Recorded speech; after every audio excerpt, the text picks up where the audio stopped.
Hello friends, आप सबका स्वागत है आपके चैनल अर्स क्लासेस में। जैसा हमने प्रीवियस लेक्चर्स में स्टडी के लेक्चर्स में डिस्कस किया था कि आज के लेक्चर्स में हम लोग कुछ प्रीवियस ईयर के क्वेश्चंस करेंगे जो कैट में ऑलरेडी आ चुके हैं एंड कुछ प्रैक्टिस क्वेश्चंस करेंगे। तो as because this is the very basic topic, तो डायरेक्टली इस टॉपिक के बेसिस पे बहुत ज़्यादा क्वेश्चंस नहीं आते हैं कैट में, बट इस टॉपिक का इन्वॉल्वमेंट होता है in other topics as well, right. So बहुत ज़्यादा तो क्वेश्चंस नहीं है प्रीवियस ईयर्स के, बट मैं प्रैक्टिस क्वेश्चंस जो है वो काफ़ी इसमें लेकर के आया हूँ।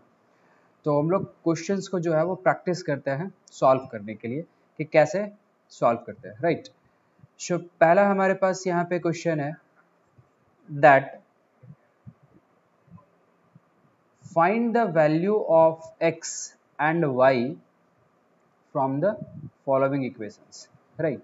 equations क्या है that 20 upon x plus y plus 12 times of x minus y is equals to 8 and 30 upon x plus y minus 4 upon x minus y is equal to 4, right। सो मुझे फाइंड आउट करना है that x and y का value क्या होगा। तो previously जितने भी questions हम लोगों ने सॉल्व किए थे ना, उन सारे क्वेश्चंस में आपके पास x और y जो था वो न्यूमरेटर में मिल रहा था, फ्रैक्शन में डिनोमिनेटर में कहीं नहीं आ रहा था, राइट। बट यहाँ हमारे पास क्या है कि फ्रैक्शन में आ रहा है। तो फ्रैक्शन में आ रहा है तो उसको सॉल्व करने के लिए क्या करेंगे, दो तरीके से इस क्वेश्चंस को आप सॉल्व कर सकते हैं। पहला क्या है हमारे पास कि मैं क्या करता हूँ कि 1 अपॉन एक्स प्लस वाई को कुछ एज्यूम कर लेता हूँ। Let's this as alpha and 1 upon x minus y is equal to beta. So in that case 1 upon x plus y alpha बन गया। तो पहला इक्वेशन से हमारे पास क्या आ जाएगा, this is 20 alpha plus 12 times of beta that should be equal to 8, and the second equation will become 30 times of alpha minus 4 times of beta is equals to 1, right। So if we multiply with 3 in the second equation, the coefficient of beta will be equal in both the equations, right, in the first as well as in the second. So let us multiply. So we will get here 90 times of alpha minus 12 times of beta is equal to 3, and this side is 20 times of alpha plus 12 times of beta is equal to 8. This beta will get cancelled out. Here we will get 8 plus 3 is 11, and 90 plus 20 is 110 times of alpha. So if we calculate, we will get alpha is equal to 1 by 10, 11 by 110. Now if we put alpha as 1 by 10, definitely we will get beta. So let us say put alpha equal to 1 by 10 in equation number 1, right. So what it says that 20 into 1 by 10 plus 12 times of beta should be equals to 8. Now we know that 20 upon 10 is 2. So 12 times of beta is equals to 8 minus of 2, which is 6. And beta is equal to 6 by 12, which is 1 by 2. Now we know that alpha is nothing but 1 by x plus y. So can we say that instead of alpha 1 by x plus y is equal to 1 by 10, which means that x plus y is equal to 10. Similarly beta, which is 1 upon x minus y is equals to 2. So from here this is 1 upon 2. So from here we can say that x minus y is equal to 2, right. So as we know x plus y is 10, x minus y is 2. If we add both here, so we will get x plus y as 10 and x minus y as 2. If you add y will get cancelled out, and we got 2 times of x is equals to 12, hence x is equal to 6. Now if we put x equals to 6, y will be 10 minus of 6, and that is 4. So the value of x we got is 6 and the value of y that we got is 4, right. The other what you can do, that here only you can make the coefficient of x plus y in the equation 1 and in the equation 2 same. Like if we multiply here with 2, we will get 60 upon x plus y, and if we multiply with 3, we will get 60 upon. So like that also we can solve the questions. Both the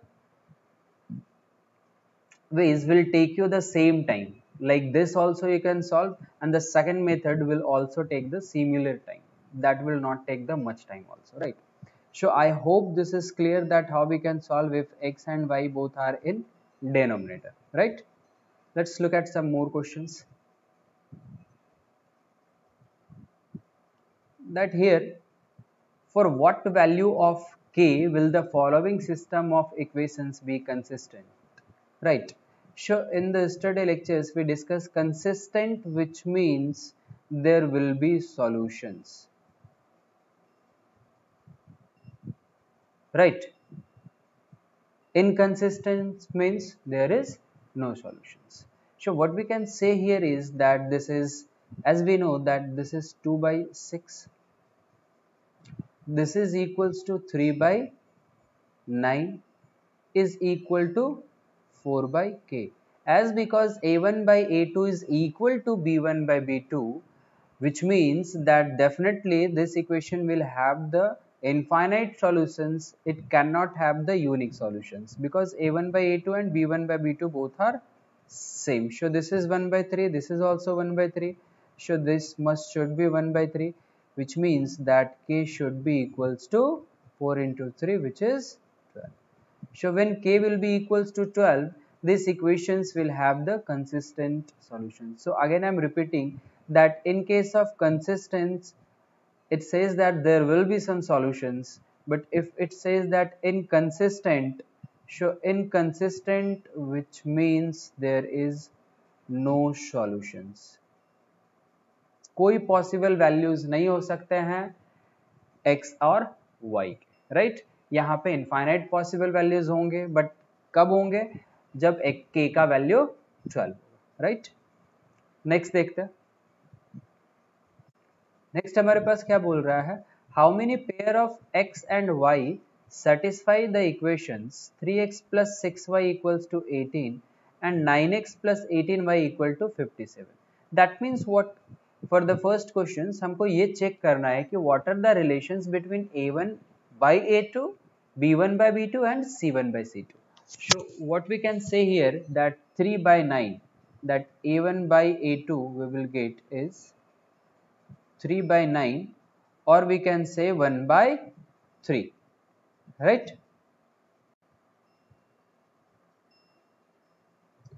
Next, this is 6 by 18, so which means that b1 upon b2 that we will get is 6 by 18, or which is 1 by 3. Next, that c1 by c2, right? So c1 by c2 is nothing but 18 by 57, right? So this is, we can cancel out 3 by 6 times, and this is 3 by 19 times. So this is 6 by 19. So what we observe that a1 by a2 is equal to b1 by b2, but that is not equal to c1 by c2. So if a1 by a2 is equal to b1 by b2, but that is not equals to c1 by c2, that means what? We will have no solutions. But the question asks that how many pairs of x and y solutions are possible? So we can say 0 pair, because there will not be any possible values, right? So next we will look at the second one of this. What it says that how many pairs of x and y satisfy the equations 4x plus 6y equals to 16 and 6x plus 9y equal to 24, right? So again we will check here that, see here instead of a it is 4, here instead of a it is 6, so this is 4 by 6 and that is 2 by 3. Now the second is 6 by 9, So 6 by 9 is again 3 2s are 6, 3 3s are 9. Then C1 by C2, which is 16 by 24. This is again 8 2s are 16 by 8 3s are 24. So from here we can say that A1 by A2 is equal to B1 upon B2 is equal to C1 upon C2. If all three are equal, that means what? What we get is infinite solutions, or you can say there will be many solutions, right? So here how many pairs? So we can say infinite number of pairs is possible here, right? Are you getting this? Okay, let's try the next one.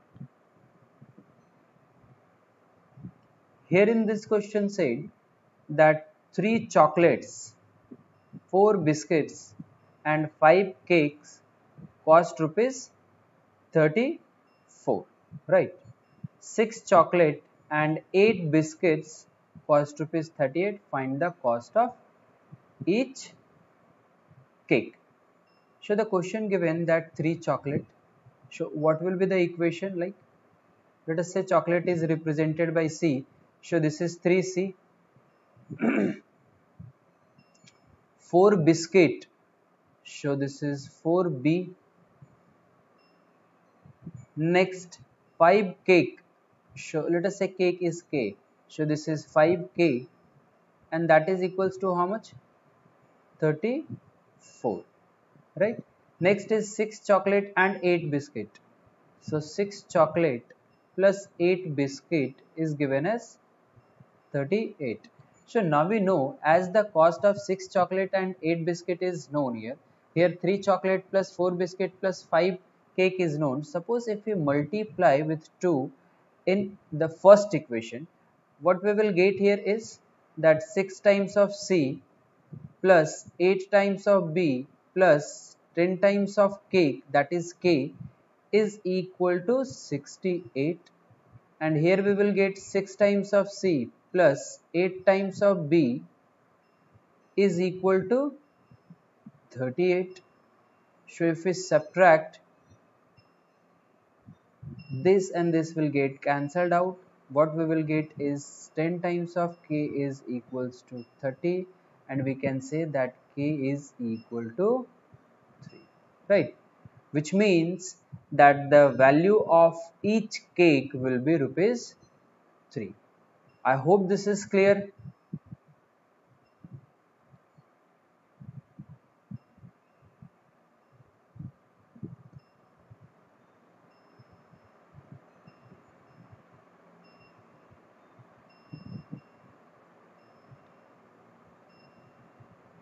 Okay.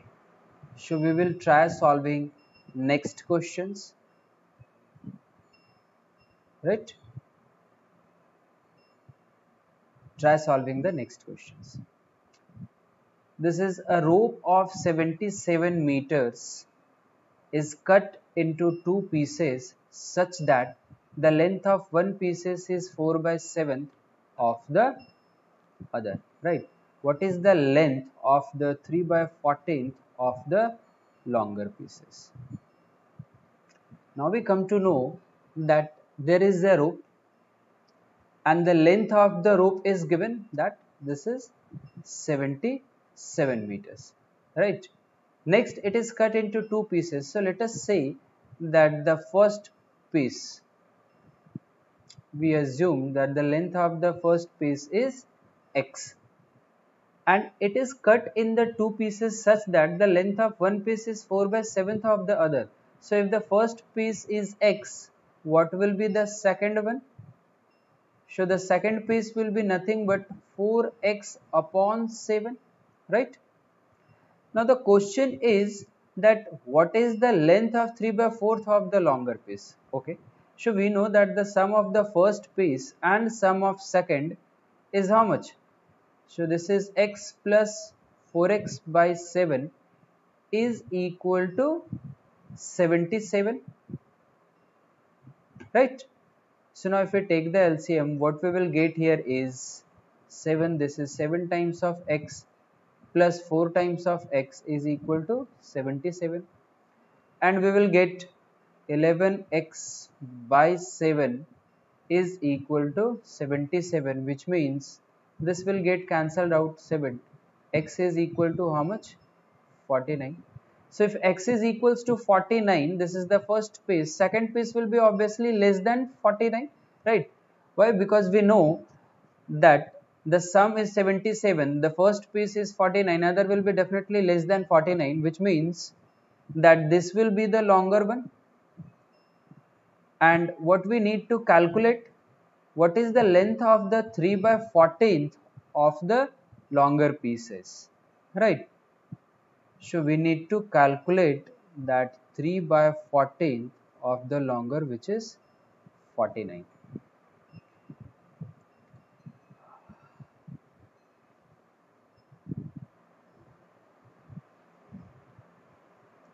So this is 7, this is 2 times 7, this is 7 times.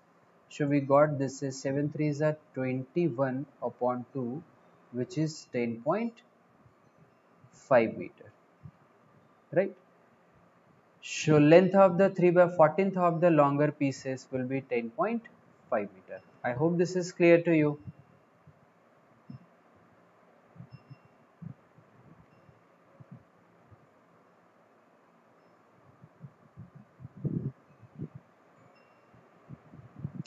Now look at the next question.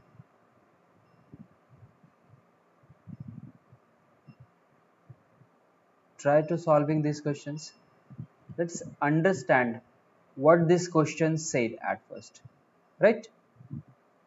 So this question said that find the greater of two numbers such that their sum is 200. Greater of two numbers we have to find out, and the number is such that the sum is 200 and difference of their square is 8000, which means that x plus y is equal to is 200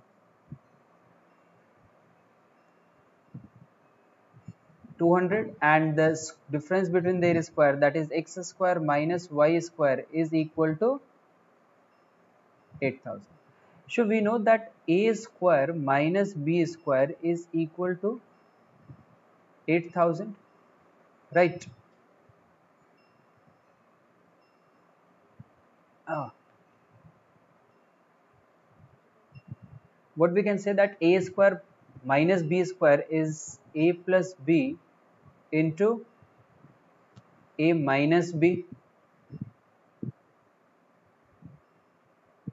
So can we say that x square minus y square will be nothing but x plus y into x minus y, that is equals to 8000, right? So if x plus y is 200, put x plus y as 200, you will get x minus y is equal to 8000 divided by 200, right?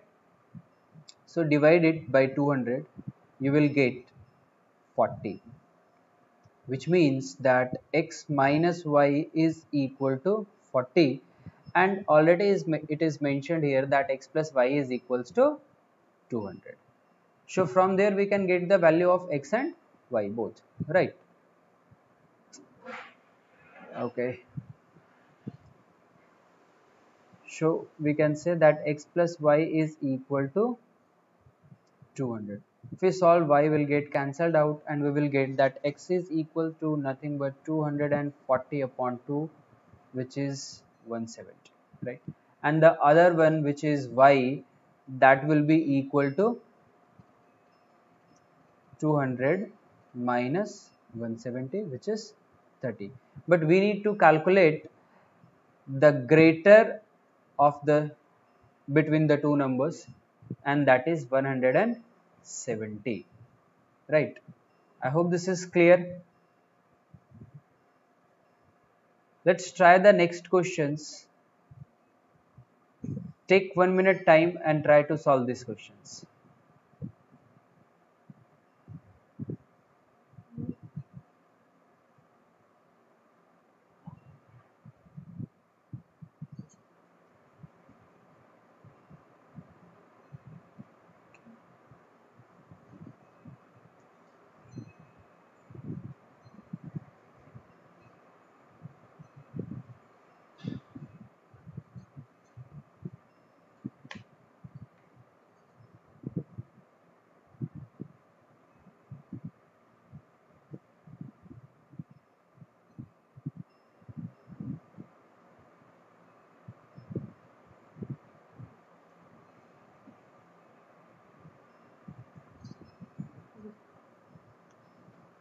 Okay, so the question said that how many two-digit number with their tens digit greater than their unit digit.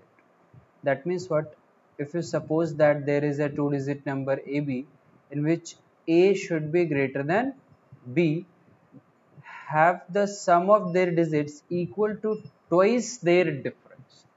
That means what? The sum of the digit, that is A plus B, that should be sum of their digits should be twice their difference, 2 times of A minus B. See here, there is no confusion that why will not write B minus A, because it is mentioned that A is greater than B, right? So we'll take only A is greater than B. This will be the only possible case here. So we can say A plus B is equal to nothing but 2 times of A minus 2 times of B. Take 2B this side, so you will get, and this A this side, so you will get A is equal to 3 times of B. Now as we know that B cannot be 0, because otherwise A will also become 0, which means the minimum possible value of B will take is 1, and when B is 1, A will be equals to how much? 3 into 1, this is 3. When B is equal to 2, A will be equal to 6. When B is equal to 3, A will be equal to 9. When B is equal to 4, A will be equal to 12. And this is not possible because the number is a two-digit number and A and B both are a single-digit number. Right? So that means what? How many possible values we got is 3. B can take 1, B can take 2, B can take 3. So there are 3 numbers are possible. Right? Okay, very good. Try the next one.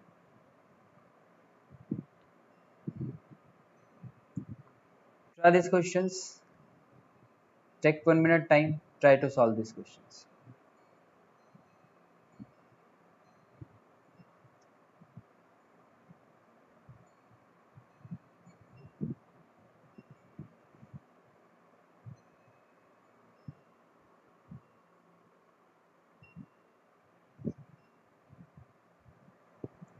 The questions say that the cost of 3 pens, 4 rulers and 5 refills is rupees 75, while that of 10 refills, 6 pens and 7 rulers is 138.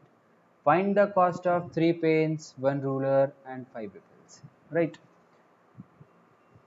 Now we know that, let us say that the cost of pen is P, the cost of ruler is R, the cost of refill is F. For an example, the pen cost is P, ruler is represented by R, and the refills is represented by F. Right? Then in that case, 3 times of pen, which is 3p, 4 ruler, which is 4r, and 5 refill, which is 5 times of f, is equal to 75. Now we can say this is our equation number 1, right? The next is while that of 10 refills, so, and 6 pens. So pen is 6, refill is 10, ruler is 7. So this is 7 times of ruler, which is r, and 10 refills, which is 10 times of f, that is given as 138, and this is the equation number 2 for an example. Right? Next, we need to calculate that the cost of 3 pen plus 1 ruler, that is r, plus 5 refill, that is 5 times of f, is equal to how much. Right? इन सब का value क्या होगा ये हमको calculate करना है. Now इस equations को केयरफुली देखिए. यहाँ इस इक्वेशंस में हमारे पास क्या है कि 3 वेरिएबल्स दिए हुए हैं, बट इक्वेशंस क्या है हमारे पास 2. तो अगर 3 वेरिएबल्स दिए हुए हैं तो क्या हम तीनों वेरिएबल्स को, जो 2 इक्वेशंस है उसको यूज करके तीनों का वैल्यूज निकाल सकते हैं क्या इंडिविजुअली कि क्या होगा? मे बी आप निकाल भी सकते हैं कभी और कभी नहीं भी निकाल सकते, ठीक है, जरूरी नहीं है कि आप निकाल ही ले हर बार, लेकिन तीनों का इंडिविजुअली नहीं निकाल सकते, that is for sure. But जो क्वेश्चन में पूछा है क्या उसको कैलकुलेट कर सकते हैं या नहीं, तो आपको एटलीस्ट अपना answer can not be determine mark करने से पहले एक बार ट्राई करना चाहिए कि क्या कैलकुलेशन किया जा सकता है या नहीं किया जा सकता, बिकॉज समटाइम्स आपके पास जो क्वेश्चंस होते हैं उसमें कैलकुलेशन कर सकते हैं, समटाइम्स कुछ ऐसे क्वेश्चंस होते हैं जिसमें कैलकुलेशन नहीं कर सकते, तो वो चीज आपको ध्यान में रखना है कि कब हम कैलकुलेशन कर सकते हैं और कब हम कैलकुलेशन नहीं कर सकते। सो लेट अस से यहाँ पे हम देखते हैं कि अगर मैं सपोज कीजिए मल्टीप्लाई कर दूं with 2 in the both the equations, what we will get is 6 times of p plus 8 times of r plus 10 times of f is equals to 150, and let the second equation be as it is. So this is 6 times of p plus 7 times of r plus 10 times of f is equal to 138, right? Now if we subtract minus minus minus minus, the f and p will get cancelled out and we will get that r is equal to 12. So from here we came to know that the cost of one ruler will be 12, but we need to calculate the cost of 3 pen as well as 5 refills also. What will be that? Now we know that if we eliminate r here, then it might possible that we can get. So if we eliminate r, what we need to do? We need to multiply with 7 in the equation number 1 and with 4 in the second equation. So if we multiply with 7, let us say multiply 7 into equation 7 times of equation 1 minus 4 times of equation 2, right? So 7 times of the equation 1 is 7 threes are 21 times of p. The technical problem of MS Office again. So this is 7 threes is 21 times of p plus 28 r plus 7 fives are 35 f plus 525, right? And 4 times of p, which is 24, 4 times of 6 plus 28 again plus 4 times is 40 f, and this is 13 4 is 52, so this is 540, how much this is, 4 8 is 32, so this is 542. Now we know that this will get cancelled out, this is minus minus minus minus, this get cancelled out, so this is minus 3 times of p, and this side is how much, minus 5 times of f is equals to minus of,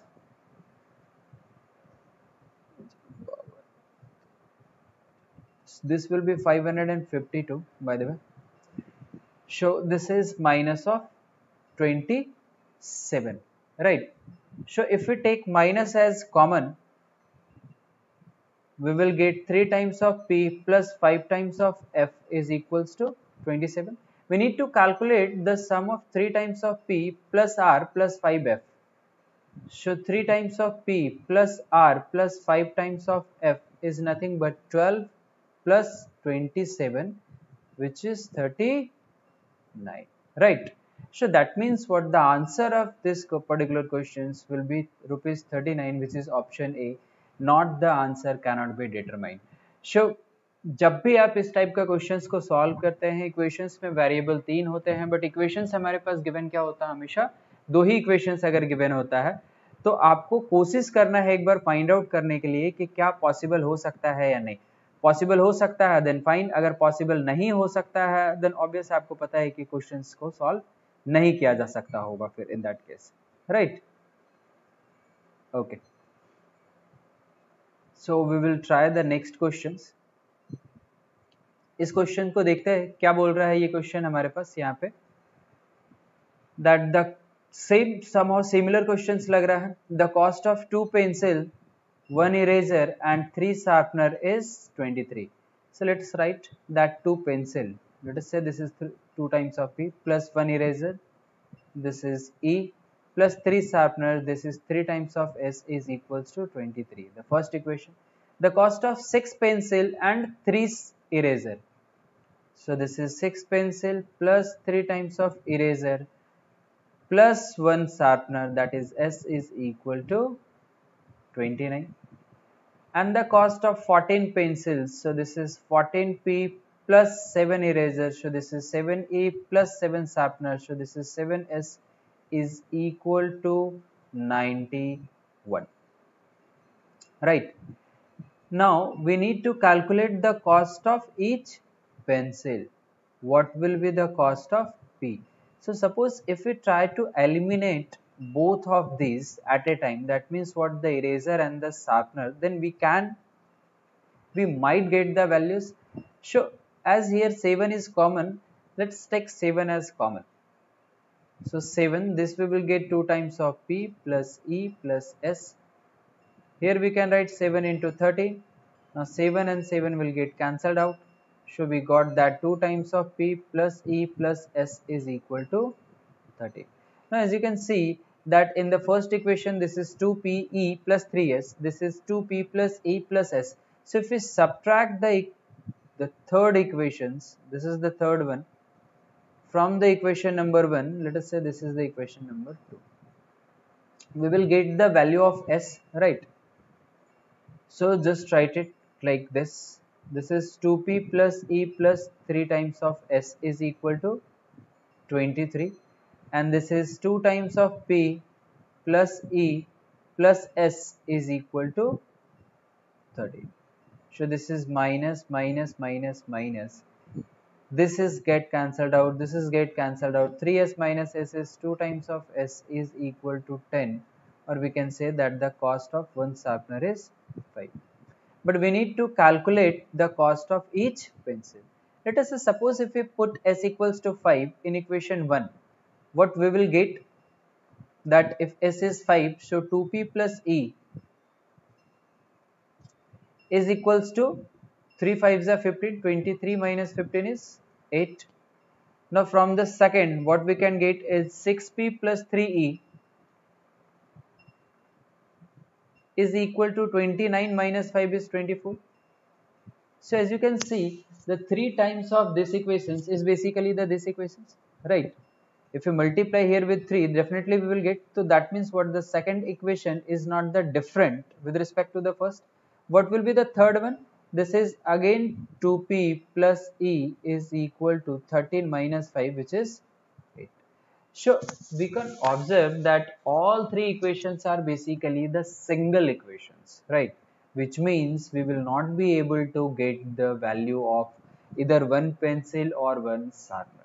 So here definitely in this particular questions, the answer will be cannot be determined because we are not getting the values here, right? So like the previous questions where we were able to get the values, but here in these questions we are not able to get the values. So in the previous we got answers, here the answer is basically, the question is basically not sufficient. So answer is cannot be determined, right? Now we'll look at the next question.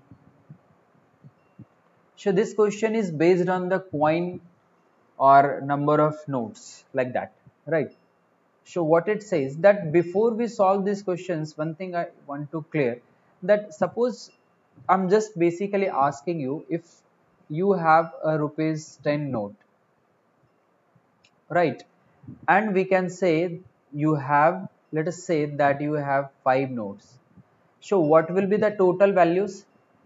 If anyone asks you that you have 10 rupees note and total notes are 5, so what will be the total values? Definitely you will do that 10 into 5 and you will say that I have 50 rupees, because what you multiplied is the denomination of the note with the number of notes, right?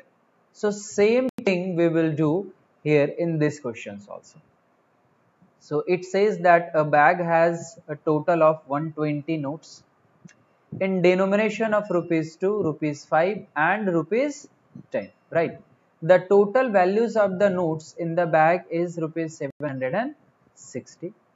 If there were twice as many rupees 5 notes, the total value of the notes would be 960. Find the number of rupees 10 notes.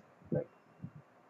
क्या दिया हुआ है हमारे पास कि एक bag में total 120 note है, ठीक है। डिनोमिनेशन अवेलेबल क्या है, 2 का है, 5 का और 10 का। तो now let that rupees 2 notes is x, 5 वाले नोट्स जो है मेरे पास y है, 10 वाले नोट्स जो है वो मेरे पास z है। तो इनका वैल्यू हमारे पास जो नंबर ऑफ नोट्स टोटल थे वो क्या थे, 120। तो ये क्या हो गया, x plus y plus z equals to 120। ये हमारा पहला इक्वेशन आ गया, राइट। देन गिवन है कि टोटल वैल्यू 760 था, तो what we can write is that 2 times of x plus 5 times of y plus 10 times of z is equal to nothing but 760. And it is also mentioned that if there were twice as many rupees 5 note, 5 का note अगर मेरे पास जितना है उससे दुगना होता तो value हमारे पास टोटल क्या होता, 960। सो देखिए कि 5 का नोट अगर y के जगह 2y होता तो मेरे पास क्या होता, तो ये तो 2x रहता, प्लस ये 5 इंटू 2y हो जाता है हमारे पास, plus this is 10 times of z is equal to 960। Now subtract कर दीजिए, let us say this is the equation 1, this is the equation 2 and this is the equation 3, right. अब मैं अगर यहाँ पे सब्ट्रैक्ट कर दूं तो what we will get from equation 3 and equation 2, what we will get is 960 minus 760, and this side the 2 will get cancelled out, 10 will get cancelled out, and this is 5 2s are 10y minus 5y is equal to 5 times of y. So that y is equal to 200 upon 5, that is 40, which means the number of notes rupees 5 will have is 40. And from here if we put y equals to 40 in the equation number 1, we will get x plus z is equal to 80, right?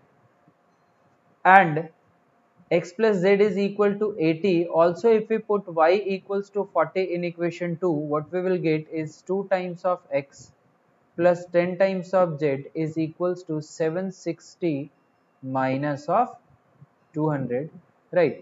Or if we take 2 as common here, you will get x plus 5 times of z is equal to 7 minus 2 is 560.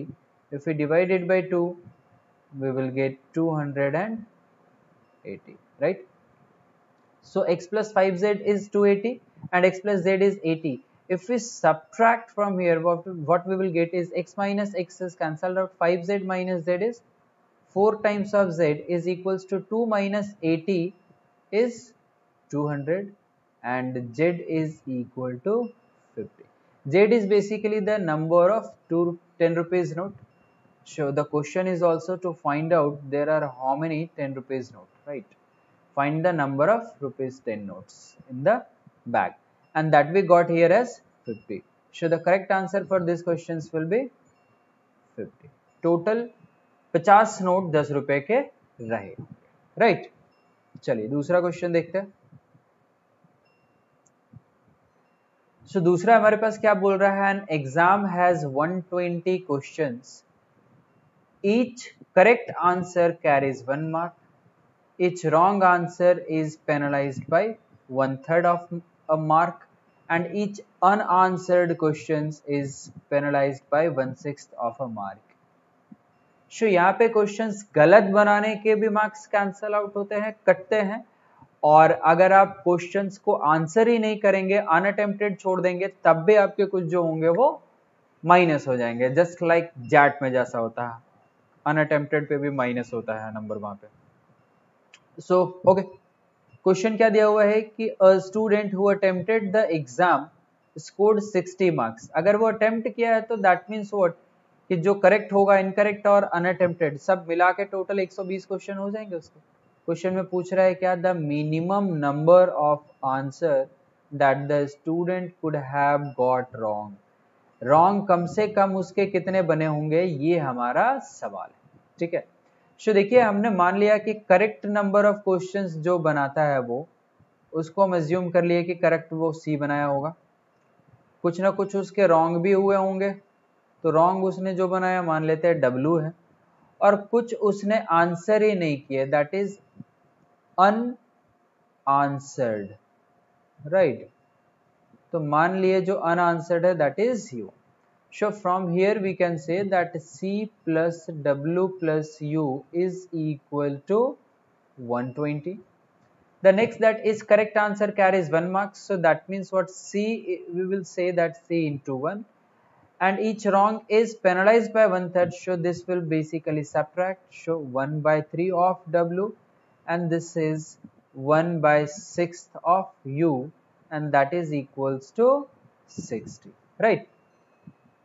So suppose if I say this is the equation number 1 and this is the equation number 2, again we have the two equations and 3 variables. Suppose if we subtract here, what we will get? Minus of C, this is plus, this is plus, this is also minus. This will get cancelled out. So W plus W by 3 will give us 4 by 3 times of W, and U plus 1 by 6 will give us 7 by 6 times of U, that is equals to 120 minus 60 is 60. From here what we can write is, suppose if we take a LCM, what we will get is, this is 6, this is 8 times of W plus 7 times of U is equals to 60. Take 6 this side, so this is 8 times of W plus 7 times of U is equals to 60, minus 60 into 6 is 360. Now take U this side, what we will get is 8 times of W is equal to 360 minus of 7U, and W is equal to, if we divide this, what we will get, 8 4 is 32, 4 40, 8 5 40, minus 7 by 8 times of U, right. The question is to find out the minimum of wrong questions that he got, right. So if W is minimum, U should be the maximum one, right. And what can be the maximum value of U? So the maximum value of U will be that 7 by 8 times of U should be equals to 45. It will be either lesser or equal to 45. Why I am saying this? Because आपको पता है कि जो number of questions उसके गलत हुए होंगे वो एक तो इंटीजर होंगे, पहली बात, दूसरी बात कि नेगेटिव तो नहीं हो सकते हैं, नंबर ऑफ क्वेश्चंस जो भी वो गलत किया होगा उसके मार्क्स नेगेटिव हो सकते होंगे, बट आप ये नहीं बोल सकते ना कि -2 क्वेश्चंस गलत हुआ है, राइट। तो दैट इज वाई इसका वैल्यू हमेशा 45 से छोटा या उसके बराबर आना चाहिए। तो आप देख सकते हो कि u का वैल्यू क्या दिख रहा है आपको, less than equal to 45 into 8 by 7। 7 से अगर हम इसका वैल्यू चेक करेंगे इंटीजर वैल्यू, तो 46 क्या मिलेगा, 45 को आप 6 टाइम्स में 6 पॉइंट समथिंग डिवाइड कर सकते हैं, तो 48 हो सकता है आपके पास। तो u का जो वैल्यू हो सकता है वो क्या होगा, या तो लेस देन या तो इक्वल टू 42 होगा, दूसरा कोई और इंटीजर वैल्यूज नहीं हो सकता 42 से बड़ा पॉसिबल। सो 42 से बड़ा दूसरा मैं बोल रहा हूँ कि पॉसिबल नहीं हो सकता, sorry 48, because 7 6 this is 6 8 is 48, right. Because 48 से बड़ा कुछ भी होगा ना, तो ये हमारे पास क्या होगा, लेट अस से अगर ये 50 हमारे पास 6 हो जाता, तो 8 7 जा 7 7 जा 49, which is not possible, right. So when u will be equal to, if I say that if u is equal to 48, what we can say that w will be equal to how much, 45 minus 7 by 8 into 48, this is 8 6 7 6 is 42। so the minimum number of questions जो गलत बनाया गया होगा that will be 3, उससे कम possible नहीं है, right. I hope कि आपको समझ में आ रहा होगा कि मैं क्या बोल रहा हूँ। दूसरे तरीके से अगर आपको ये थोड़ा सा कंफ्यूजिंग लगता है या कुछ है, आप इसको अलग तरीके से भी थोड़ा सा चेंजेस कर सकते हैं यहाँ पे इसके सॉल्यूशंस में। क्या कर सकते हैं कि लेट अस से अगर आप यहाँ पे इसको इस पूरे वैल्यू को अगर यहीं पे रहने दें और इसको उधर लेके जाएं तो देखिए आपके पास क्या आ जाएगा, 7/6 times of u is equals to 60 minus 4/3 times of w। अब मुझे पता है कि ये इंटीजर है, यहाँ पे भी इंटीजर आ सकता है, तो ये इंटीजर आता है, u का वैल्यू फिर मेरे पास क्या हो जाता है, आप 6/7 को उधर मल्टीप्लाई कर सकते थे, राइट। अगर आप u को इधर ही रहने देंगे तो यहाँ से आपके पास क्या बन जाएगा, that u is equal to 6/7 times of 60 minus 4/3 times of w। तो अब जब w का वैल्यू 3 रखेंगे ना तो ये 60 माइनस 4 क्या आ जाएगा, 56, जो कि 7 से कट जा रहा है, तो विच मीन्स ये पॉसिबल है। और w का वैल्यू 0 रखने पे ये 60 आता है, जो कि 7 से नहीं कट सकता है, तो w 0 नहीं हो सकता, जब भी होगा तो वो फिर 3 के मल्टीपल में ही पॉसिबल हो सकता है। तो मिनिमम पॉसिबल वैल्यू जो हमारे पास आएगा वो हमारा क्या होगा, 3, राइट। थोड़ा डिफरेंट टाइप का क्वेश्चंस था, दैट इज वाई मैंने लिया, बहुत बेसिक क्वेश्चंस कर लिया हमने, है ना। ओके, चलिए नेक्स्ट क्वेश्चंस देखते हैं। ये क्वेश्चन थोड़ा अच्छा है, क्या बोल रहा है, that Rohan went to a stationery shop to purchase pens, eraser and ruler, right. He purchased more number of pens than eraser and more number of erasers than ruler. He purchased at least 10 items of each type. The total number of items purchased is 35. कम से कम हर एक type के 10-10 item खरीदे होंगे और total उसने कितने खरीदे हैं, 35। तो पहले जितना हम लोग यहाँ समझे उसके बेसिस पे लिखते हैं। क्या बोल रहा है, Rohan went to a stationery shop, क्या क्या खरीदा, पेन, P से डिनोट करते हैं, इरेजर E से डिनोट करते हैं, रूलर R से करते हैं। बोल रहा है he purchased more number of pens that eraser, मतलब जो नंबर ऑफ आइटम्स होगा उसको अगर कंपेयर करते हैं तो पेन जो होगा वो इरेजर से ज्यादा होगा। And more number of erasers than ruler, अब इरेजर जो होगा वो रूलर से ज्यादा होगा, राइट। एंड वो कम से कम 10 खरीदा है, कम से कम, तो मतलब R कम से कम होगा तो क्या होगा, 10 हो सकता है, तो E कम से कम फिर तो 11 होना चाहिए क्योंकि बड़ा होगा, और P कम से कम फिर कितना होना चाहिए, 12 होना चाहिए। तो यहाँ जब आप सम कीजिएगा ना तो यहाँ सम आपको क्या दिखता है, 33, बट बोल रहा है कि टोटल नंबर ऑफ आइटम्स जो उसने खरीदे हैं दैट इज 35, मतलब ये तो पक्का नहीं हो सकता, हमारा 33 पक्का नहीं हो सकता। अगर 33 नहीं हो सकता है क्योंकि 35 टोटल उसने खरीदे हैं, तो 10 से अगर इसको 1 बढ़ा दो तो ये क्या हो जाएगा, 11, फिर इसको कम से कम 12 होना पड़ेगा और इसको कम से कम 13, तो यहाँ पे चेक करोगे तो सम 36 होता है, ये भी पॉसिबल नहीं है। मतलब इससे एक चीज तो क्लियर हो गया कि R जो है वो 10 से ज्यादा नहीं हो सकता, अदरवाइज 35 होगा ही नहीं, उससे ज्यादा हो जाएगा, तो R पक्का क्या है, 10 ही रहेगा। तो इसको आप क्या क्या रख सकते हैं, फिर इसको अगर 11 रखे तो यहाँ 12 रखने से 33 था, 2 कम हो रहा था, 2 बढ़ा देते हैं, मतलब 13 रख देते हैं। यहाँ हमारे पास 13 रखेंगे तो भी क्या होगा, 34 ही पहुंच पाएगा ना, 14 रख देते हैं इसको, 35 पहुंच जाएगा, 14 रख दिया हम इसको, तो यहाँ पे 35 हो गया। तो यस, ये एक पॉसिबिलिटीज हो सकता है। दूसरा, ये अगेन 10 ही है, इसको आप 11 नहीं करके इसको अगर आप 12 कर दो तो ये ऑब्वियस है कि 13 होगा फिर, और यहाँ पे भी हमारे पास सम जो होगा वो क्या आ जाएगा, 35 आ जाएगा। तो हर जो भी दोनों केस मेरे पास पॉसिबल हो रहे हैं उन दोनों केस में देखिए कि जो रूलर है वो कम से कम 10 है। तो क्वेश्चन में पूछा how many rulers did Rohan purchase, तो डेफिनेटली उसने 10 ही रूलर परचेज किए होंगे क्योंकि उससे ज्यादा तो पॉसिबल ही नहीं है, राइट।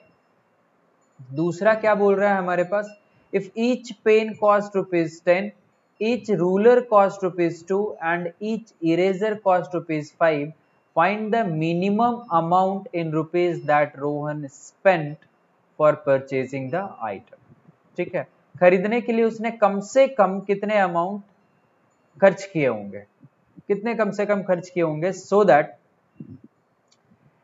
उसका कॉस्ट दिया हुआ है पेन का क्या, 20 रुपया एक पेन का, रूलर का कॉस्ट दिया हुआ है 2, और इरेजर जो है उसका कॉस्ट दिया हुआ है क्या, 5। तो आप देखिए अगर हम पेन जितना कम से कम पॉसिबल है उतना अगर खरीदेंगे तभी हमारा जो होगा टोटल अमाउंट कम होगा, नहीं तो ज्यादा हो जाएगा, क्योंकि सबसे ज्यादा कॉस्ट किसका है, पेन का ही है।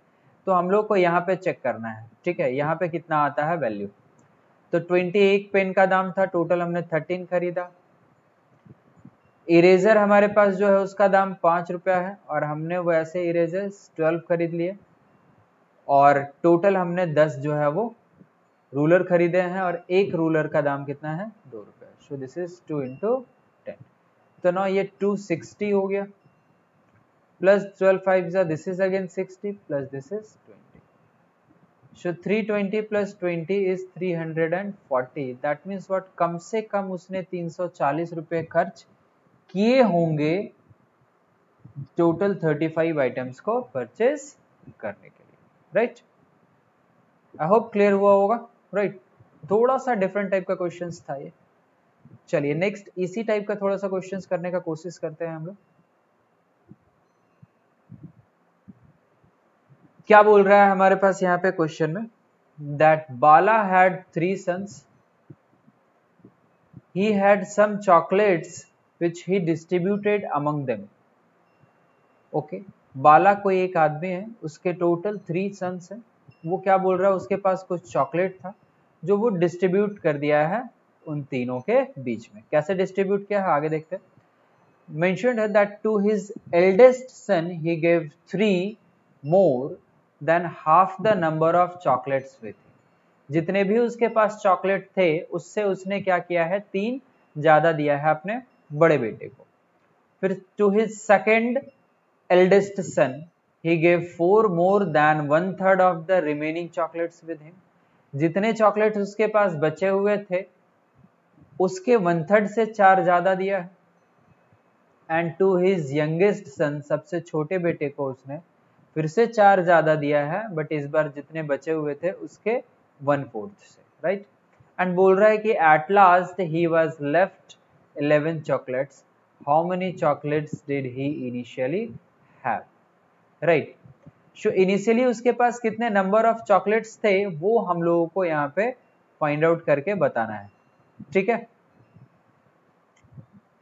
तो चलिए यहाँ पे सबसे पहले हम लोग क्या मान लेते हैं कि उसके पास कितने चॉकलेट्स थे। इनिशियली उसके पास x चॉकलेट थे, इनिशियली कितना है x चॉकलेट है। देखिए यहाँ पे एक टेबल बना लीजिए कि एल्डेस्ट को उसने कितना दिया, तो मेंशन्ड है कि 3 more than half the number of chocolate. Half मतलब x/2 है, x/2 से उसने 3 ज्यादा दिया तो बचा कितना, रिमेनिंग इज x/2 से 3 कम, राइट। दूसरा जो उसका सेकंड चाइल्ड है, सेकंड एल्डेस्ट जो है, उसको क्या बोल रहा है कि he gives 4 more than 1/3 of the remaining chocolate. मतलब ये मेरे पास चॉकलेट्स बचे हैं 1/3, इसका क्या करेगा, जो चॉकलेट्स बचे हैं उसका 1/3 किया और उसमें 4 ज्यादा दे दिया।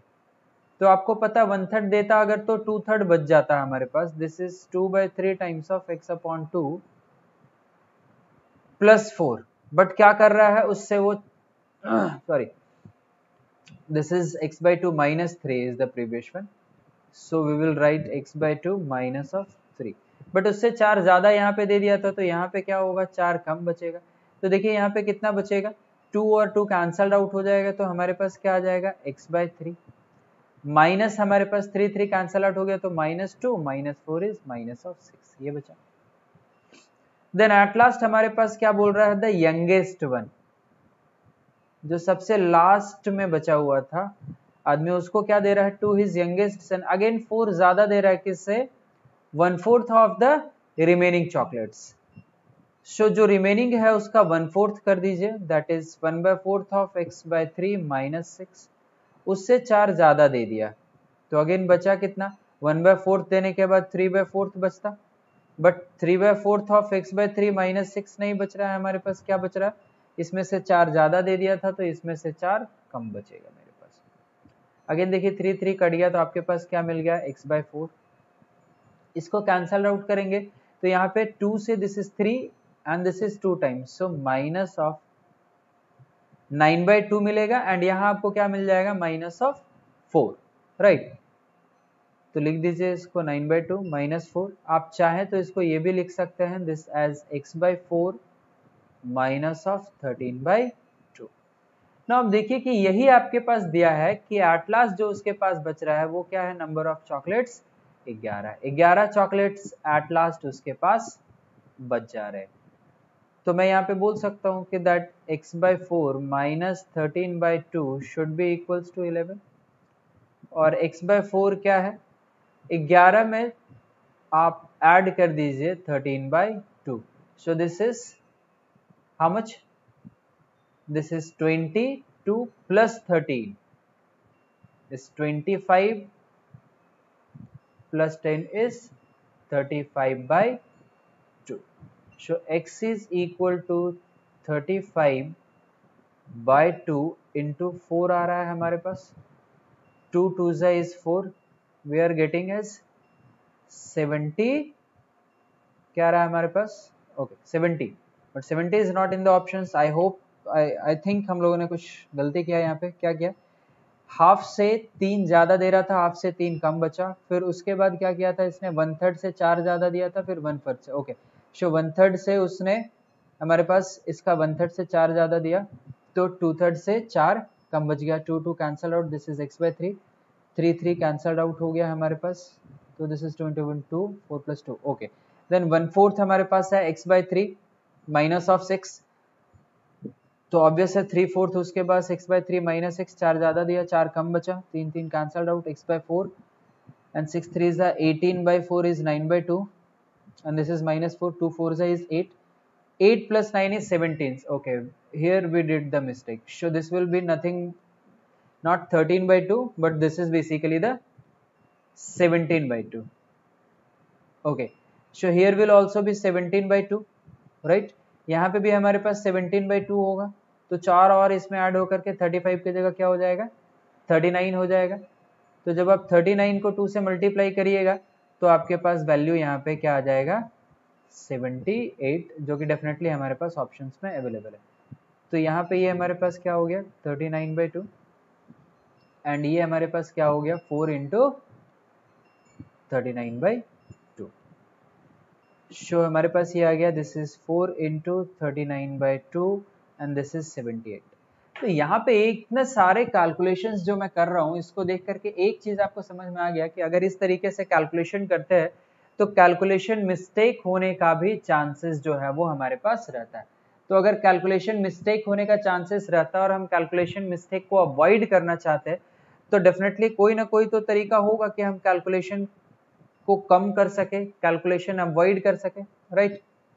क्या वो तरीका हो सकता है हमारे पास, चलिए देखते हैं। यहाँ पे देखिए, आप एट लास्ट से इस क्वेश्चन को सॉल्व करने का कोशिश कीजिए कि सबसे लास्ट में उसके पास देखिए क्या बच रहा है कि जितना भी नंबर ऑफ चॉकलेट्स उसने दिया, तो कितना दिया उसने, सबसे लास्ट में 1/4 से 4 ज्यादा दिया था, मतलब उसके पास उससे पहले जो भी चॉकलेट बचा होगा उसका 3/4 उसके पास बच जाता। लेट अस से मान लीजिए कि एट लास्ट उसके पास दैट मीन्स व्हाट कि थर्ड पर्सन को देने से पहले जेड बचा था, तो जेड का 1/4 दे दिया तो 3/4 ऑफ जेड बचता उसके पास, बट वो 1/4 से 4 ज्यादा दिया था तो इसके पास क्या हो गया 4 कम बच गया, और यही आपके पास दिया हुआ है कितना है 11 है। अब इसको सॉल्व कीजिए तो आपके पास क्या मिल जाएगा कि 3/4 ऑफ जेड का वैल्यू 11 4 15, 3 से 5 बार में कैंसल आउट कर दीजिएगा तो जेड का वैल्यू क्या आ गया 20। मतलब ये 20 क्या बताया कि तीसरे आदमी को देने के बाद तो 11 बचा था, मतलब दूसरे आदमी को देने के बाद और तीसरे आदमी को देने से पहले, तीसरे सन को देने से पहले उसके पास कितना चॉकलेट होगा 20। अब उससे पहले वाला आपको क्या बता रहा था कि मान के चलिए कि उससे पहले अगर हम ले रहे थे कि उसके पास y था, तो देखिए क्या बोल रहा है कि 1/3 से वो 4 ज्यादा दिया, अगर 1/3 ही देता तो उसके पास y का कितना बचता 2/3 ऑफ y बचता, बट वो 4 ज्यादा दे दिया तो क्या हो गया 4 कम बच गया, मेरे पास आ गया 20। अब हम इसको सॉल्व करते हैं तो 4 इधर लेकर के आएंगे तो y का वैल्यू क्या हो जाएगा, 24 था उसमें मल्टीप्लाई हो गया 3/2 और आपको क्या मिल गया यहाँ पे 36। तो ये क्या बताया कि दूसरे सन को देने से पहले और पहले सन को देने के बाद उसके पास 36 हो रहा होगा, राइट। फिर मेरे पास देखिए क्या बोल रहा है कि इससे पहले वाले को हाफ से 3 ज्यादा दिया, तो मतलब हाफ से 3 कम बचा होगा। तो हम यहाँ पे बोल सकते हैं कि अगर हाफ से 3 ज्यादा दिया, अगर मेरे पास x रहा होगा चॉकलेट आधा देता तो कितना बचता x/2, बट वो x/2 से क्या किया है 3 ज्यादा दिया है तो 3 कम बचा और उसी का वैल्यू क्या है 36। अब आप देखिए 3 इधर लेकर के आइए तो x का वैल्यू क्या हो जाएगा 39 इंटू 2 दैट इज 78। तो आपको समझ में आ रहा है कि इतना कैलकुलेशन करने का जरूरत नहीं है। और इस क्वेश्चंस को मैं आप थोड़ा सा ध्यान से मेरी बात को सुनिएगा तो आपको समझ में आएगा कि इस क्वेश्चंस को हम बिना पेन एंड पेपर उठाए हुए भी कैसे सॉल्व कर सकते हैं, ये मैं आपको अभी बताने वाला हूँ। एट लास्ट कितना बचा उसके पास 11। देखिए जहां जहां पे ये ऐड कर रहा था ना, लास्ट में जितना बचते जाता उसको ऐड करके जितना उसके पास जो फ्रैक्शन वैल्यू बचता उसका उल्टा से मल्टीप्लाई करते जाइए। जैसे सबसे पहले 11 बचा, उससे पहले वाले में कितना ज्यादा दिया था 4, तो 4 ऐड कर दीजिए तो कितना मिलेगा 15, जो कि यहाँ आपको मिल गया। फिर देखिए कि क्या दिया 1/4 दिया ना, तो 1/4 अगर दिया तो 3/4 बचता, तो 3/4 का उल्टा क्या होगा 4/3 मल्टीप्लाई कर दीजिए आप 4/3 से तो आपको 20 मिल जाएगा। फिर क्या कीजिए 4 ज्यादा दिया था ना, अगर 4 कम दिया होता तो 20 में 4 माइनस करते, 4 ज्यादा दिया है तो 20 में 4 ऐड कर देंगे और कितना मिल जाएगा 24। यहाँ क्या था 1/3 दिया था तो मतलब 2/3 बचता, 2/3 का उल्टा 3/2, तो 24 में 3/2 मल्टीप्लाई हो गया 36 आ गया। फिर क्या बोल रहा है यहाँ 3 ज्यादा दिया है ना, तो 36 में फिर से 3 आपको ऐड करना पड़ेगा 39, और 1/2 दे दिया तो बचा कितना था 1/2 बचा था, तो इसका मतलब 1/2 अगर बच गया तो हम यहाँ पे क्या करेंगे 1/2 का उल्टा 2/1 से मल्टीप्लाई कर देंगे, मेरा आंसर आ गया 78। समझ में आ रहा है क्वेश्चन कितना ये वाला जो है वो डिफिकल्ट था, बट एक्चुअली बिना पेन और पेपर को उठाए हुए भी ये वाला क्वेश्चन बन जा रहा है हमारा, राइट। सो थोड़ा सा अच्छे से आप इस क्वेश्चन को एक बार फिर से खुद से प्रैक्टिस कीजिएगा सॉल्व करने का, बट कोशिश कीजिएगा कि जो मैंने ब्लैक पेन से जैसे सॉल्व किया है वैसे सॉल्व करने का कोशिश कीजिएगा, ठीक है। चलिए दूसरा क्वेश्चन देखते हैं। दूसरा क्वेश्चन हमारे पास क्या बोल रहा है कि प्रकाश, समीर, रमेश एंड तरुण, चार जो है वो फ्रेंड है और ये चारों ही फ्रेंड जो है उनके पास टोटल कितना है 240। Prakash, Sameer and Ramesh and the last is Tarun. आपके पास क्या दिया हुआ है कि that Prakash has half the total amount of what the others have. Others के पास जितना है उसका आधा अमाउंट जो है वो क्या कर रहा है प्रकाश के पास है। समीर के पास क्या है 1/3 of the total amount of what the others have, and Ramesh has 1/4 of the total amount of what the others have. At last मेरे पास पूछ दिया find the amount with the, बड़ा ही सिंपल सा क्वेश्चन है, ठीक है, बट इसको solve करने के पहले का एक छोटा सा लॉजिक जो है वो मैं बता देता हूँ यहाँ पे। सपोज कीजिए कि अगर आपके पास ये दिया हुआ है ना कि a plus B plus C plus d is equal to total, मतलब मान के चलते हैं कि हम चार दोस्त हैं उनके पास कुछ ना कुछ टोटल था, 5 भी आप मान के चल सकते हैं कोई प्रॉब्लम नहीं है, ठीक है। लेट अस से कि यहाँ पे 5वां भी ले लीजिए ई है टोटल है। अब अगर ऐसा कहीं आपके पास दिया हुआ है कि a is equal to m/n times of rest of all, मतलब a को छोड़ के बाकी बात जितने भी पर्सन्स हैं उन सबका सम का m/n टाइम्स किसके पास है a के पास, तो a को टोटल के रिस्पेक्ट में हम क्या बोल सकते हैं, तो a को टोटल के रिस्पेक्ट में आप क्या बोलेंगे। देखिए यहाँ पे आप क्या कीजिए n को सबसे पहले तो इधर मल्टीप्लाई कर दीजिए, या नहीं तो दूसरा काम आप क्या कर सकते हैं कि इधर ही रहने दीजिए, आप इसको m/n रखिए, this is b plus C plus D plus E.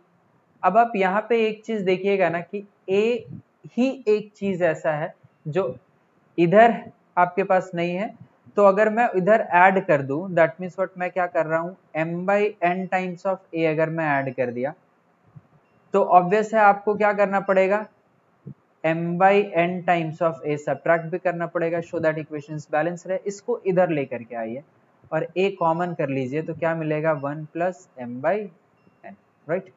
And यहाँ पे m/n कॉमन कर लीजिए तो आपको ब्रैकेट के अंदर क्या मिल जाएगा a plus B plus C plus D plus of A. अब हम इसको सॉल्व करेंगे तो ये देखिए क्या बन जाएगा, this is n plus m divided by n is equal to, ये सबको हम क्या बोल सकते हैं टोटल बोल सकते हैं m/n इंटू टोटल, करेक्ट। अब a को इधर ही रहने दीजिए, राइट। और यहाँ पे देखिए n और n मेरा कट गया, और इधर m ऊपर न्यूमरेटर में रहने दीजिए, ये क्या आ जाएगा m प्लस n डिनोमिनेटर में इनटू टोटल।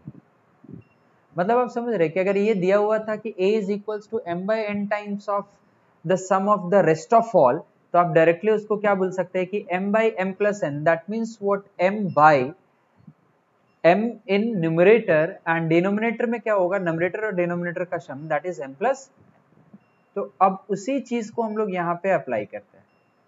कैसे अप्लाई करते हैं, देखिए आपके पास फिर से क्वेश्चन को पढ़िए, क्या बोल रहा है कि Prakash which means p has 1/2 of the total amounts of what the others have, मतलब p को छोड़ करके बाकी बाद s plus r plus t का सम, राइट।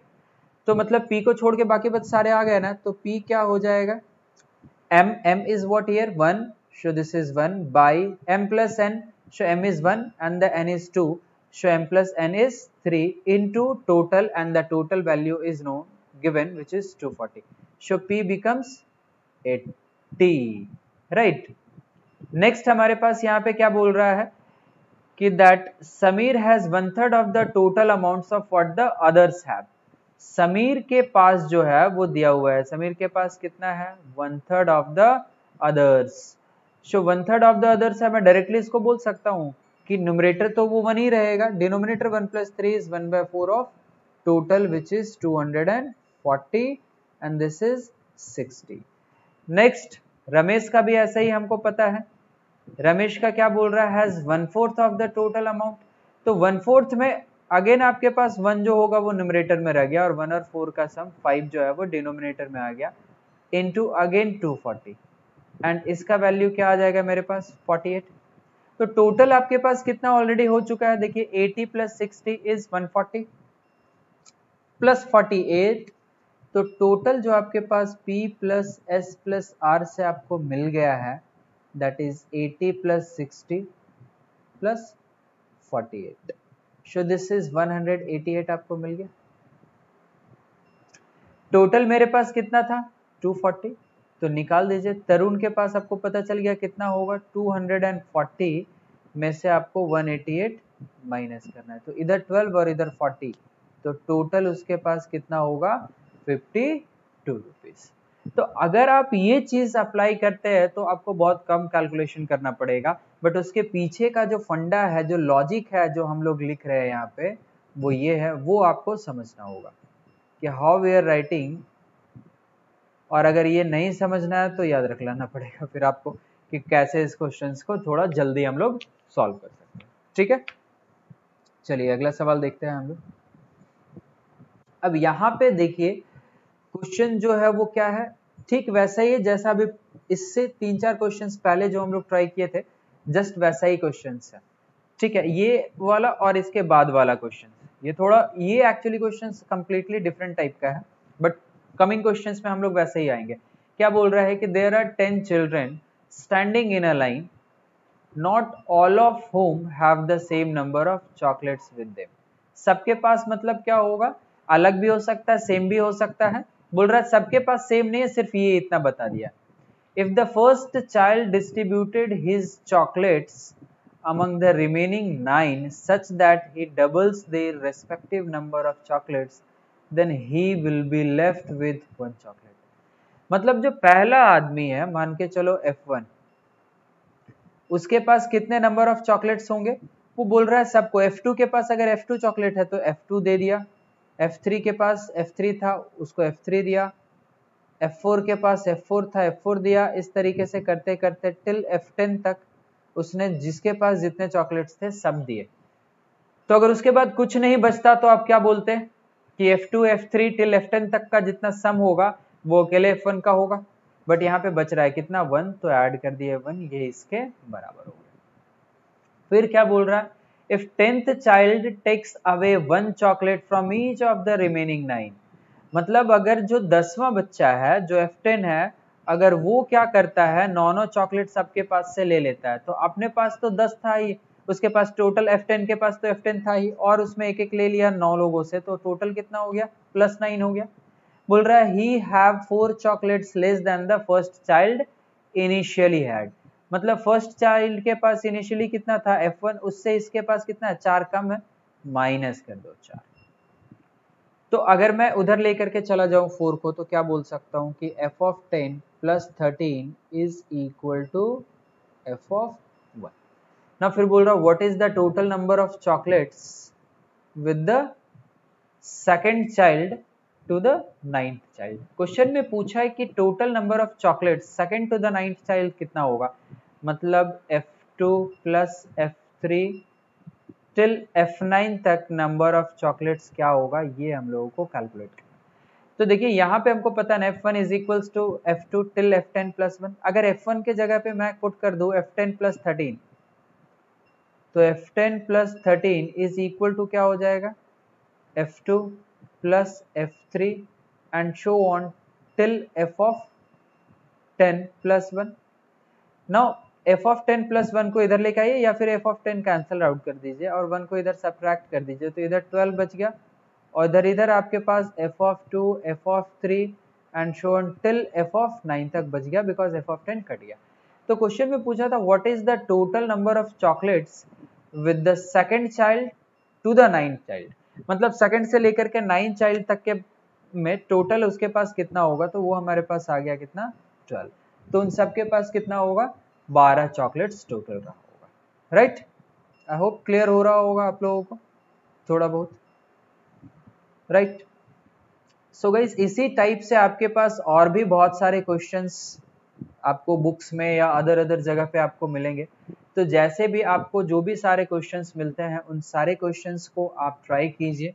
जैसा मैं प्रीवियसली भी बोल चुका हूं, अभी भी बोल रहा हूं कि जहां कहीं पे भी आपको दिक्कत होगा आप हमको इस जो वीडियोस है उसके कमेंट बॉक्स में बता सकते हैं कि आपको क्या प्रॉब्लम आ रहा है, क्या प्रॉब्लम फेस कर रहे हैं या नहीं। तो आपको मैंने बताया कि हमारा एक फेसबुक है, फेसबुक में आप जाकर के सर्च कीजिएगा अर्स क्लासेस ऑफिशियल, ध्यान में रखिएगा आपको सर्च करना है अर्स क्लासेस ऑफिशियल, तो आपको मिलेगा। बिकॉज आप अर्स क्लासेस सर्च कीजिएगा तो भी आपको जो पेज मिलेगा वो पेज एक्चुअली ब्लॉक हो गया है, दैट्स व्हाई हमने दूसरा पेज बनाया है। तो ये हमारा न्यू पेज है, इस पे आप जाकर के कुछ भी कमेंट कर सकते हैं, आप बता सकते हैं, सजेशन दे सकते हैं, राइट। एंड दूसरा एक चीज है जो मैंने प्रीवियस लेक्चर्स में भी बताया था कि हमारा एक व्हाट्सएप नंबर है, ठीक है। आप उस व्हाट्सएप नंबर पे भी कुछ जो है वो व्हाट्सएप कर सकते हैं। WhatsApp number is 9142839540, right. So जो भी होगा आप इस पे व्हाट्सएप कर सकते हैं। लीनियर इक्वेशंस का जो चैप्टर है वो हमने 4 लेक्चर्स में फिनिश किया है, ठीक है। अपने एंड से आपको अपने एंड से उसको ट्राई करना है। एक चीज हमेशा ध्यान में रखिए, कोई भी टॉपिक जो होगा वो कभी भी टीचर के एंड से कंप्लीट नहीं हो सकता है, ठीक है। वो हमेशा स्टूडेंट के एंड से कंप्लीट होता है, क्योंकि आप जब तक मोर एंड मोर क्वेश्चंस उस पे बनाएंगे नहीं आपको कमांड नहीं आएगा, ठीक है। टीचर किसी भी जो टॉपिक है उसको अपने एंड से तो फिनिश कर देता है, लेकिन स्टूडेंट्स के एंड से तब तक वो फिनिश नहीं होता जब तक कि स्टूडेंट्स उस टॉपिक में 100% वो कंफर्टेबल नहीं हो जाए, क्वेश्चंस देखने के बाद उसको डर नहीं लगे, ठीक है। जब तक ऐसा कंडीशन उसके साथ नहीं हो जाता है तब तक आप समझिए कि वो टॉपिक आपके एंड से वो कंप्लीट नहीं हुआ है, अभी उस पर और आपको वर्क करना बाकी है। नेक्स्ट जो कमिंग फ्राइडे एंड सैटरडे में हमारा जो टॉपिक होगा दैट विल बी रेशियो। सो हम लोग रेशियो देखेंगे, फिर प्रोपोर्शन देखेंगे, राइट, एंड देन वेरिएशंस देखेंगे। ये टॉपिक बहुत ही इंपॉर्टेंट है, सो आई रिक्वेस्ट कि इस टॉपिक को प्लीज आप मिस मत कीजिएगा, बिकॉज रेशियो जो होगा वो ना सिर्फ रेशियो वाले टॉपिक में ही काम आएगा, इसका यूज आपको एवरेज में भी आएगा, इसका यूज आपको SICI में भी आएगा, इसका यूज आपको परसेंटेज में भी आएगा, इसका यूज आपको टाइम एंड वर्क में आएगा, इसका यूज आपको टाइम स्पीड डिस्टेंस में आएगा, आपको जियोमेट्री में आएगा, आपको मेंसुरेशन में आएगा। ईच एंड एवरी जो है वो क्वांट्स के टॉपिक है, ऑलमोस्ट सब में आपको आएगा। And the most important thing is that कि ये आपको DI में भी यूज आएगा। DI में क्वांट्स के 2 सबसे इंपॉर्टेंट टॉपिक्स का रोल होता है। The first one is ratio and the second one is percentage. So ये बहुत ध्यान से आपको पढ़ना है, ठीक है। So as earlier this is fixed that every Friday and Saturday हमारा जो है वो क्लासेस रहता है from 11 AM। So keep in mind कि डेली आप जो है वो हर फ्राइडे और सैटरडे आप 11 बजे जो है वो लाइव क्लासेस के लिए आ जाए। जो भी डाउट होता है वो आप डिस्क्रिप्शन में पूछ सकते हैं और हमको व्हाट्सएप पे भी कमेंट कर सकते हैं। इंस्टा पे भी हमारा एक जो है वो ग्रुप बना हुआ है, द नेम इज सेम अर्स क्लासेस ऑफिशियल। आप इंस्टा पे सर्च करेंगे तो आपको मिल जाएगा, आप वहाँ पे फॉलो कीजिए। पर डे जो है वो मैं कोशिश करता हूँ ऑलमोस्ट एवरी डे, मैं ट्राई करता हूँ कि ऑलमोस्ट एवरी डे मैं एक क्वेश्चंस जो है वो पुट कर सकूं फेसबुक पे एज वेल एज इंस्टा पे। तो अगर आप वहाँ पे फेसबुक और इंस्टा पे फॉलो करेंगे तो आप डेली क्या होगा, एक एक क्वेश्चंस जो होगा वो आप सॉल्व कर पाएंगे। एंड मैं एक आपका जो है वो टेस्ट के अकॉर्डिंग जो है वो मैं टेस्ट लेने के लिए एक क्वेश्चंस जो है वो प्रिपेयर कर रहा हूँ। एज सुन एज वो क्वेश्चंस प्रिपेयर हो जाएगा मैं आप लोगों के साथ वो क्वेश्चंस भी शेयर करूंगा।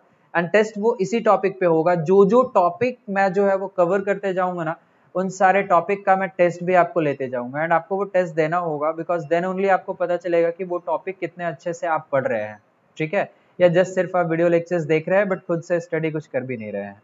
तो वो आपको चीजें पता चलेगी। टेस्ट बहुत इंपॉर्टेंट होता है अपने आप को इवेलुएट करने के लिए, एनालिसिस करने के लिए कि हम कितना पानी में हैं और कितना पानी से ऊपर है, ठीक है। सो अगेन मैं रिक्वेस्ट करता हूँ जो लोग अभी तक इस चैनल को सब्सक्राइब नहीं किए हैं, प्लीज आप सब्सक्राइब कीजिए इस चैनल को।